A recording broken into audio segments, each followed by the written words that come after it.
Mita call করতেই স্তব্ধ হয়ে যায়। কারণ ওপর পাশ থেকে ভেসে আসে এক নারী কণ্ঠ। নিজেকে সামলে ফেলল মিতা।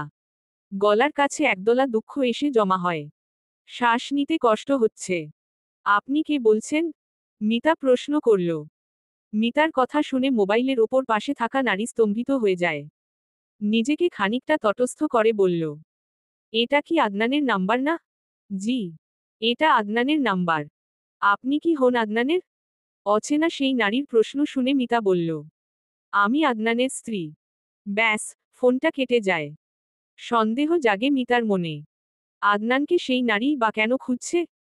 আর মিতা সে নিজেকে আদনানের স্ত্রী পরিচয় দেবার পর কেন কলটা কেটে দিল? অদূর রাশিয়া থেকে কেউ কল করছে আদনানকে, কিন্তু কেন? হয়তো কাছের কেউ। মিতা কিছুক্ষণ মোবাইলের দিকে তাকিয়ে রইল। পর্দায় ভেসে থাকা কল এন্ডেড লেখা যেন হঠাৎ করেই পুরো পৃথিবী থামিয়ে দিল। বুকের ভেতর কেমন অস্থির লাগে তার। কে ছিল ওই নারী? আদনানকে কেন খুঁজছে? আর এমন গম্ভীর হয়ে ফোন কেটে দিল কেন? মিতা ধীরে ধীরে বিছানায় বসে পড়ে ফোনটা বুকের কাছে চেপে ধরে, যেন আদনানের স্পর্শ পেতে চায়। চোখ বেয়ে নেমে আসে কয়েক ফোঁটা কান্না। আল্লাহ, ও যদি কিছু লুকিয়ে থাকে? না না, আদনান তো এমন না। আমার আদনান এমন না। তবুও অজানা সেই ভয়, সন্দেহ মিতাকে গ্রাস করে। কিন্তু তার ভেতরের আরেকটা কণ্ঠ বলে ওঠে, তুই ওর স্ত্রী। ওর পাশে দাঁড়ানোর জন্য তোদের বিয়ে নামক সম্পর্কের নামই যথেষ্ট। ভয় পেয়ে পিছু হটলে চলবে? বিকেল নাগাদ হসপিটালে পৌঁছে যায় মিতা। কেবিনের ভেতর প্রবেশ করতেই আদনানকে ঘুমন্ত অবস্থায় দেখতে পেল। ধীরে ধীরে আদনানের বেডের সামনে এগিয়ে যায়। বেডের পাশে রাখা টুলে বসল মিতা। আদনানের বামহাতের ওপর হাত রাখতে গিয়েও হাত সরিয়ে নেয় মিতা। অভিমান, অনুযোগ মিতার মনে জেগে উঠল। আদনানের হাত ছুঁতে গিয়েও থমকে যায় মিতা। চোখে একরাশ কুয়াশা জমে ওঠে, কিন্তু সে কাঁদে না। শুধু নীরবে বসে থাকে। কেবিনে তখন নিঃশব্দ রাজত্ব করছে। দূর থেকে কেবল ইসিজির টিকটিক শব্দ। মিতা নিচু গলায় ফিসফিস করে বলে, আপনার কাছে কি আমার চেয়ে কেউ বেশি কাছের মানুষ আছে? যার কথা আপনি কখনো প্রকাশ্যে আনেননি? আপনি ঘুমাচ্ছেন, যান। কিন্তু আমার এসব প্রশ্ন ঘুমায় না আদনান ভাই। বুকের ভেতর তোলপাড় করে যায়। সে একটানা তাকিয়ে থাকে আদনানের মুখের দিকে। ক্লান্ত মুখটা, কপালের নিচে হালকা ব্যান্ডেজ, ঠোঁটে কষ্টে চেপে রাখা একটা রেখা। মিতার অভিমান একটু নরম হয়। সে ধীরে ধীরে আদনানের হাতের পিঠে আঙুল ছোঁয়ায়, এবার আর সরিয়ে নেয় না। জেগে উঠলেই বলবেন, আপনি কিছু লুকিয়ে রেখেছেন কিনা। তারপর মাথাটা ধীরে ধীরে আদনানের হাতের পাশে নামিয়ে রাখে। চোখ বুজে ফেলে। আজ যেন সে ঘুমিয়ে থাকতে চায় আদনানের পাশে, অভিমান নিয়ে, ভালোবাসা নিয়ে। আঙুল মিতার চুলে ধীরে ধীরে বিলি কেটে দিচ্ছে। তার স্পর্শে মিতার চোখ ভরে ওঠে জলেয়া, কিন্তু সে নিজেকে শক্ত রাখে। ধীরে ধীরে মাথা তোলে, চোখ মেলে তাকায় আদনানের চোখে। আদনান এক টুকরো হাসি দিয়ে বলে, তোমাকে কষ্ট দিচ্ছি তাই না মিতা? ক্লান্ত লাগছে নিশ্চয়ই? মিতা কিছু বলে না। চোখের পাতার ফাঁকে জমে থাকা জল গোপনে মুছে ফেলে। মনে মনে বলে, আপনার জন্য করা কোনো কাজেই আমার ক্লান্তি আসে না আদনান ভাই। কিন্তু সেই নারীকণ্ঠ শোনার পর থেকে আমি ভীষণ ক্লান্ত হয়ে পড়েছি। মানসিকভাবে। সেই ক্লান্তি আপনাকে দেখাতে চাই না, বোঝাতে চাই না। কিন্তু আপনি যদি না বোঝেন, তাহলে কি কেউ বোঝে আদনান ভাই? আদনান হয়তো কিছু আঁচ করতে পারে। সে মিতার কপালে একটা নরম চুমু দিয়ে বলে, তোমার চোখ এত কথা বলে মিতা। অথচ মুখটা একদম চুপ। কি হয়েছে সব বলো আমাকে। কারণ আমি জানতে চাই, বুঝতে চাই, অনুভব করতে চাই তোমার সবটা।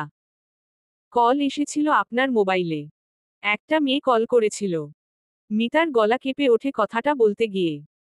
সে চোখ নামিয়ে রাখে, কিন্তু তার কণ্ঠের ভার আদনানের কাছে লুকিয়ে থাকে না। আদনান মৃদু হাসে। কিন্তু সেই হাসিতে শব্দ নেই, শুধুই একরাশ মায়া আর ভালোবাসার ছাপ। যেন নিজের বউয়ের ঈর্ষা আর কষ্টে তার অদ্ভুত ভালো লাগা হচ্ছে। এই যে পাগলি, আমি তোমার সামনে শুয়ে আছি, অথচ তুমি কান্না করছো একটা ফোনকলের জন্য? মিতা কিছু বলে না। চোখের কোণ থেকে পানি গড়িয়ে গাল ভিজিয়ে দিচ্ছে। সে চুপচাপ বসে থাকে। আদনান তার কণ্ঠে এক টুকরো কোমলতা এনে বলে, ওটা হয়তো রিমি ছিল। আমার কলিগ। কলকাতার মেয়ে। বিবাহিত, দুটো বাচ্চার মা। মিতা ধীরে ধীরে চোখ তুলে তাকায় আদনানের দিকে। বাকি কথা বলতে মন চাইল না। যদি আদনান ওকে হিংসুটে মেয়ে মনে করে। এবার মিতার চোখে শুধু অভিমান নয়, একরাশ অপরাধবোধও খেলে যায়।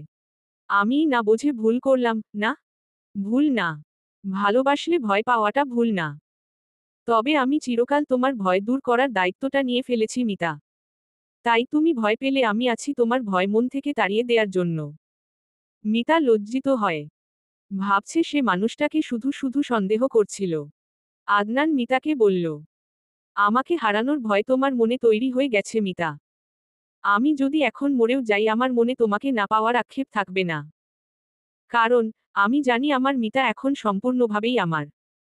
মিতার মন এবং মস্তিষ্কের নিউরনে আদনানের স্মৃতি কুটকুট করে ঘুরে বেড়াবে। মিতা চুপ করে আদনানের কথাগুলো শুনছিল। মানুষটা এত চমৎকারভাবে কথা বলে যে কেবল শুনতে ইচ্ছে করে তার কথা।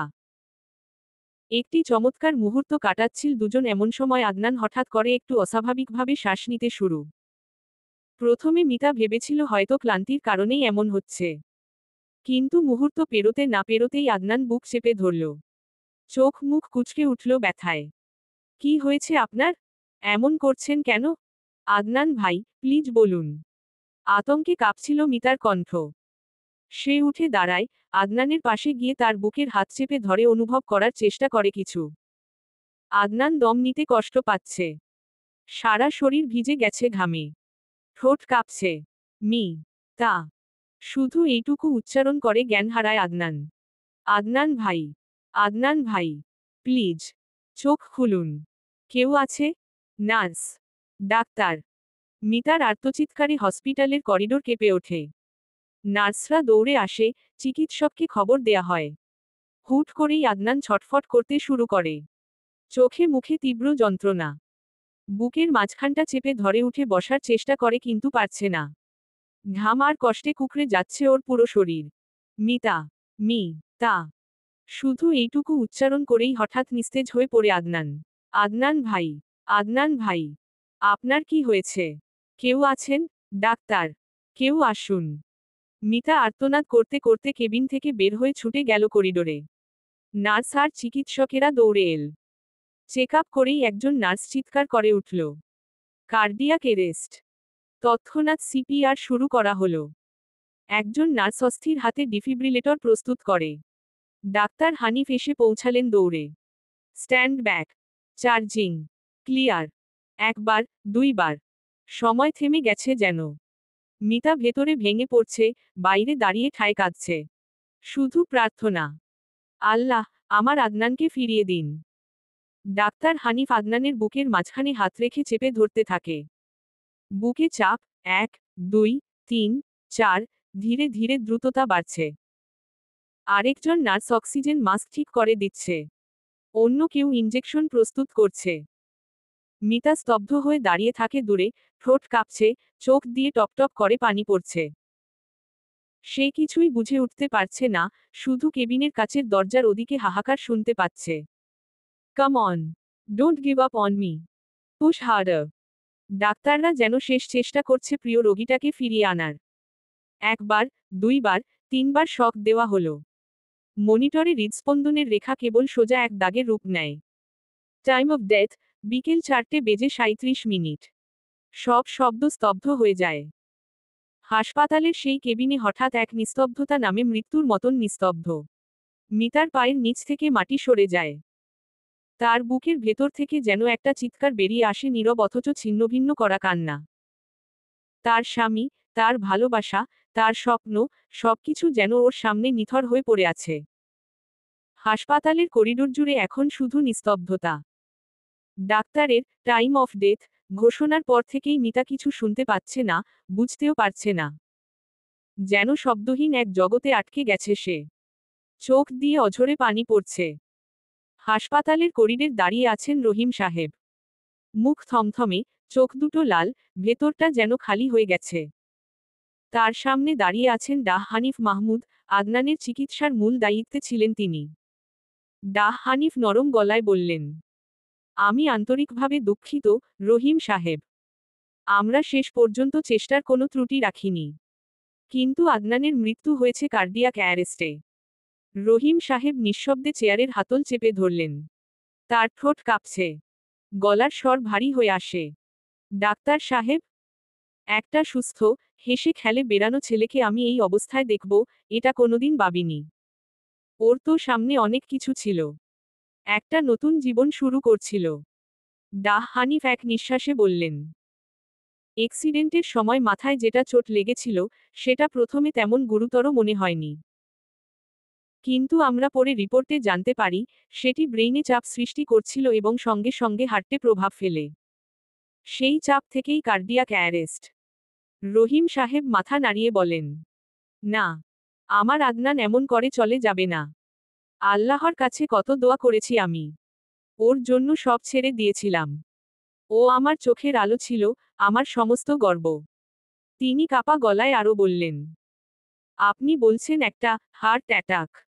এই একটা শব্দেই আমার পুরো পৃথিবীটা ভেঙে গেল। আমি তো ওকে নিয়ে অনেক স্বপ্ন দেখেছিলাম। ডাক্তার হানিফ। ডাক্তার হানিফ নিরুপায় হয়ে শুধু বলেন, ওর মৃত্যুর খবর আপনাদের মতো আমাদের জন্যও কষ্টকর। আদনান ছিল অসাধারণ একজন মানুষ। এমন হৃদয়বান, বিনয়ী এবং আশাবাদী মানুষ খুব কম দেখি। রহিম সাহেব এবার আর নিজেকে সামলে রাখতে পারেন না। কেঁদে ফেলেন। বুকচেরা সেই কান্না যেন চারপাশের নিস্তব্ধতাকে বিদীর্ণ করে দেয়। তিনি বলতেই থাকেন, আমি ভাবিনি বিধাতা আমার বুক খালি করে দেবেন। ওকে ছাড়া আমি কিভাবে বাঁচব? কিভাবে আমি মিতার চোখে চোখ রাখব? সে তো এখন বিধবা। আমার ছেলের নববধূ, কয়েকদিনেই নিঃসঙ্গ। ডাক্তার হানিফ পাশে এসে হাত রাখেন তার কাঁধে। আপনি শক্ত হন, রহিম সাহেব। মিতার এখন আপনাদের দরকার সবচেয়ে বেশি। আদনান আমাদের ছেড়ে গেছে ঠিক, কিন্তু ওর ভালোবাসা, ওর স্বপ্ন এগুলো এখনো বেঁচে আছে। মিতা রহমান সাহেব এবং ডাক্তারের কথাগুলো শুনছে, তারপর ধীরে ধীরে কেবিনে ঢোকে। সেখানে নিথর পড়ে আছে আদনান। মিতার জীবন, মিতার ভালোবাসা, স্বপ্ন, ভবিষ্যৎ সব। শাড়ির আঁচলে মুখ ঢেকে ফেলে সে, তবু কান্না থামে না। সে আদনানের বুকের কাছে গিয়ে বসে হাত ধরে থাকে অনেকক্ষণ। হয়তো ভেবেছিল আদনান উঠে বসে বলবে, পাগলি কান্না করিস না তো। কিন্তু আদনান আর কোনোদিনও কথা বলবে না, হাসবে না, দুষ্টুমি করবে না। মিতা ফিসফিস করে বলে, আপনি তো বলেছিলেন, আমাকে ছেড়ে যাবেন না। বলেছিলেন, আর কোথাও যেতে হবে না আমাকে ছেড়ে। তাহলে এই চলে যাওয়া কেন আদনান ভাই?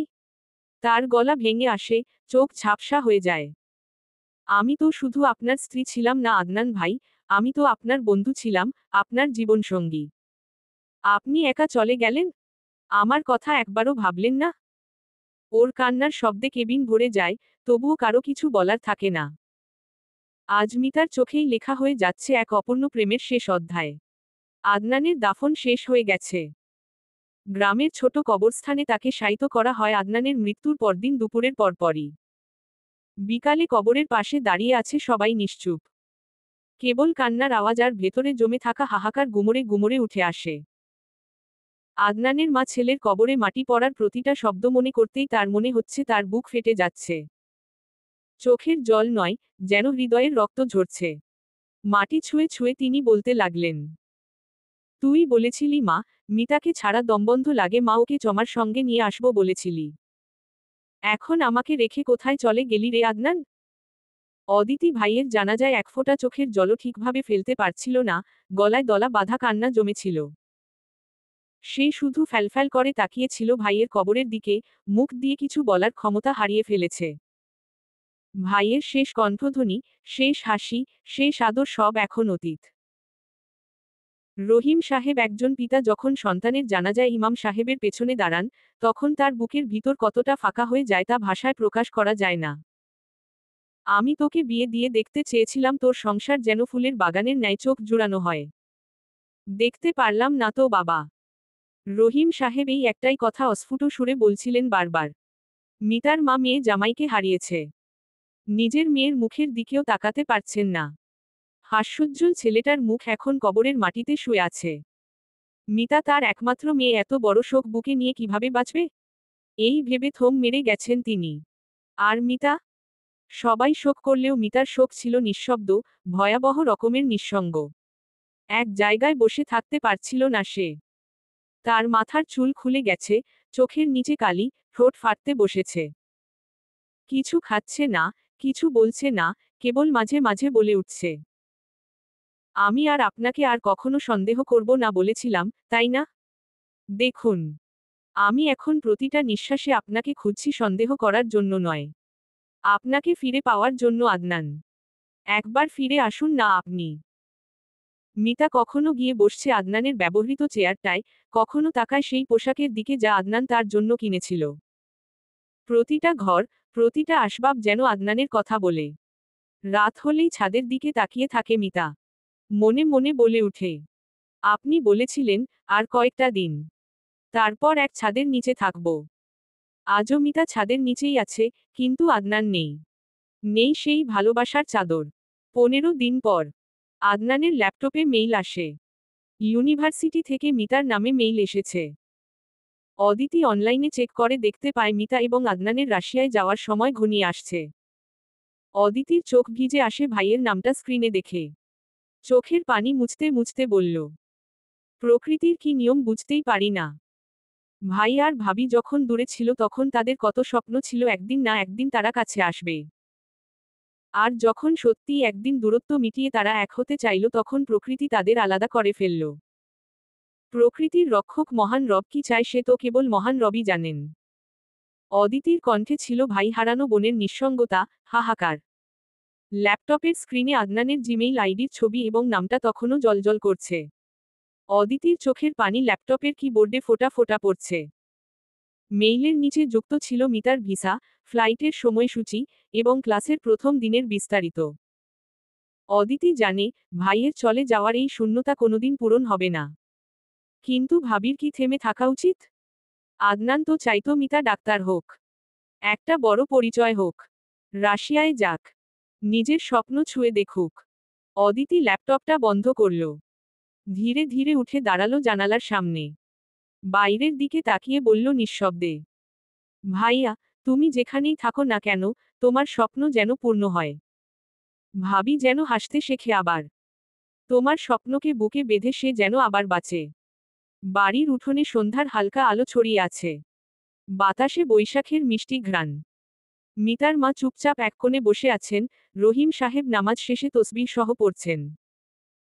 চারপাশে যেন একটা বোবা নীরবতা নেমে এসেছে, যে নীরবতা আদনানের শূন্যতায় আরও গাঢ় হয়ে উঠেছে। এমন সময় অদিতি ধীরে ধীরে এসে উঠোনে দাঁড়ায়। সবার দৃষ্টি তার দিকে ফিরতেই সে কাপা কণ্ঠে জানায়, ভাবির ফ্লাইট পরশুদিন। চারপাশে যেন মুহূর্তেই শোকের বাতাস আরও ভারী হয়ে যায়। মিতা চুপচাপ দাঁড়িয়ে ছিল বারান্দার পাশে। এই ঘোষণায় তার হৃদয়ের মধ্যে একরাশ হাহাকার আবারও গর্জে ওঠে। এই বাড়ি, এই উঠোন, এই মানুষগুলো সবকিছুর সঙ্গে মিশে আছে আদনানের অস্তিত্ব। এখন এখান থেকে চলে যাওয়ার মানে যেন নিজেকে আবারও শূন্য করে ফেলা। মিতার মা চোখের পানি ধরে রাখতে পারেন না।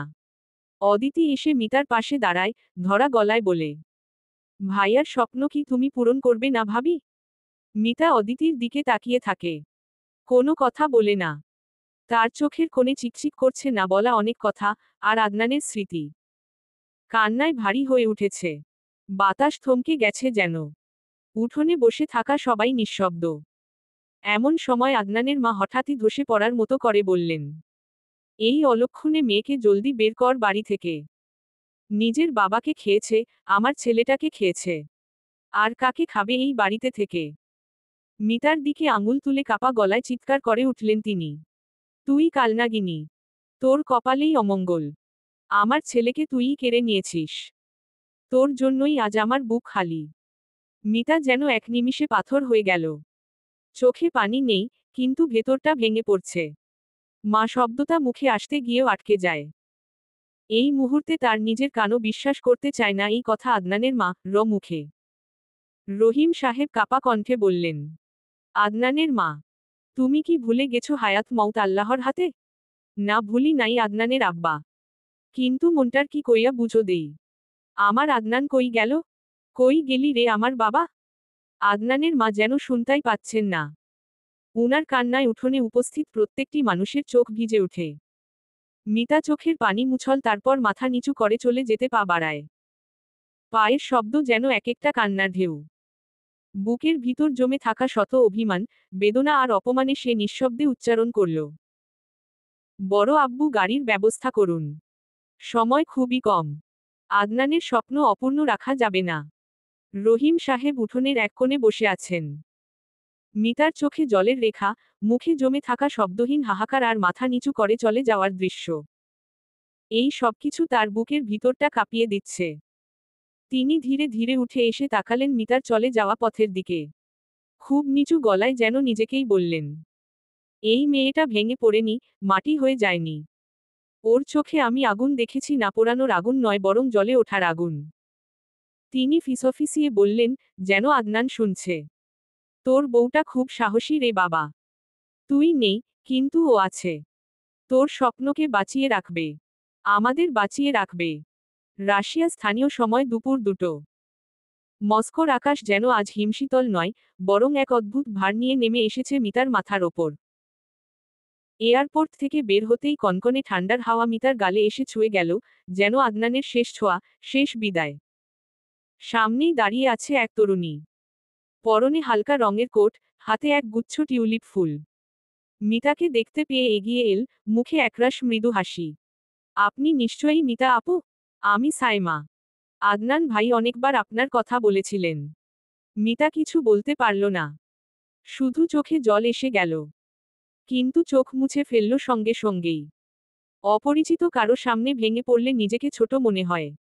এটাই হয়তো বহুদিনের অভ্যাস। সাইমা ফুলের তোড়া এগিয়ে দিয়ে বলল, স্বাগতম। আমি জানি আপনার এখন কেমন লাগছে।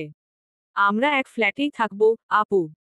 যদিও আদনান ভাইয়ের প্ল্যান ছিল একদম আলাদা। এই কথার পরেই মিতার বুকের গভীরে যেন কাটার মতো বিঁধে গেল কিছু। কিছু বলল না সে, শুধু একটা দীর্ঘশ্বাস ফেলল। এরপর চুপচাপ সাইমার পেছনে হাঁটা দিল। নতুন ঠিকানার পথে, নতুন এক জীবনের দিকে, যেখানে প্রতিটি দেয়াল, প্রতিটি কোণা জুড়ে এখনো আদনানের ছোঁয়া লেগে আছে। বাসার দরজায় পৌঁছেই মিতার বুকের ভিতরটা ধক করে ওঠে। সাইমা চাবি দিয়ে দরজা খুলে দিল। ভেতরে পা দিতেই মিতা থমকে দাঁড়ায়। মনে হলো কেউ যেন ওর শ্বাসচাপা দিয়ে ধরেছে। চারদিকটা চেনা চেনা লাগছে। অথচ ও কখনো এখানে আসেনি। ঘরের দেয়ালে ঝুলছে ওর প্রিয় রঙের পর্দা। সোফার পাশে রাখা ছোট্ট একটা বইয়ের তাক, সেখানে সুন্দর করে গুছিয়ে রাখা আছে বাংলা সাহিত্যের কিছু জনপ্রিয় উপন্যাস। ডাইনিং টেবিলের ওপর রাখা আছে নীল সাদা ফুলের টেবিলোম্যাট, যা একবার কথার ফাঁকে আদনানকে বলেছিল পছন্দ তার। ঘরের এক কোণায় ছোট্ট একটা শেলফে রাখা ফটোফ্রেমে রয়েছে মিতার একটা একক ছবি, ঠিক সেই ছবিটা যা সে একদিন আদনানকে পাঠিয়েছিল, মজার ছলে। আর পাশেই, হাতে পেন ধরা আদনানের ছবি। যেন ওদের দুজনের গল্পটা এখানেও লেখা হচ্ছিল, নীরবে, নিভৃতে। মিতা স্তব্ধ হয়ে যায়। চোখে জল জমে, ঠোঁটের কোণে হালকা এক কাঁপন। কণ্ঠে ফিসফিসে স্বরে বলে ওঠে, তুমি আমার জন্য এত কিছু ভেবে রেখেছিলে আদনান? সত্যিই যদি তোমার হাত ধরে এখানে আসতে পারতাম? সাইমা চুপচাপ দাঁড়িয়েছিল পেছনে। সে জানে এখন এই মেয়েটির পাশে কেউ থাকতে পারবে না, আদনানের স্মৃতি ছাড়া। মিতা ধীরে ধীরে ঘরে প্রবেশ করে। যেন আদনানের হাত ধরে হাঁটছে, সেই প্রতীক্ষিত নীড়ে, যেখানে স্বপ্ন আর ভালোবাসা মিশেছিল পরিপূর্ণতায়।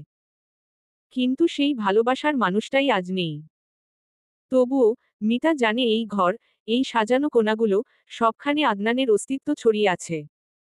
আদনানের শেষ চাওয়া ছিল মিতা যেন স্বপ্নকে আঁকড়ে বাঁচে। মিতা চোখ মুছে চুপচাপ জানালার পাশে গিয়ে দাঁড়ায়। জানালা দিয়ে বাইরের বরফ ঢাকা শহরটা যেন বলছে, নতুন করে শুরু করো মিতা।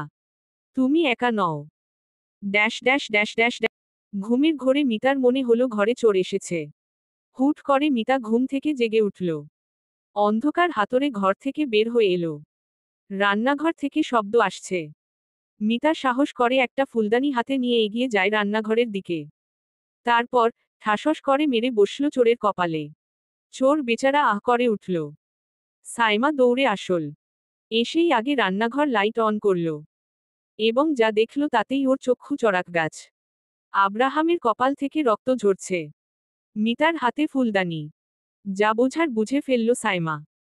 সাইমা দৌড়ে গিয়ে আব্রাহামের মাথায় হাত রাখল। আল্লাহ! রক্ত বের হচ্ছে। কি করেছ মিতা? মিতা তখনও ধমকে বলল, এই লোকটাকে? রাতে রান্নাঘরে কি করছিল? আব্রাহাম ব্যথায় কপাল চেপে ধরে ফিসফিস করে বলল, চা বানাচ্ছিলাম। ঘুম আসছিল না।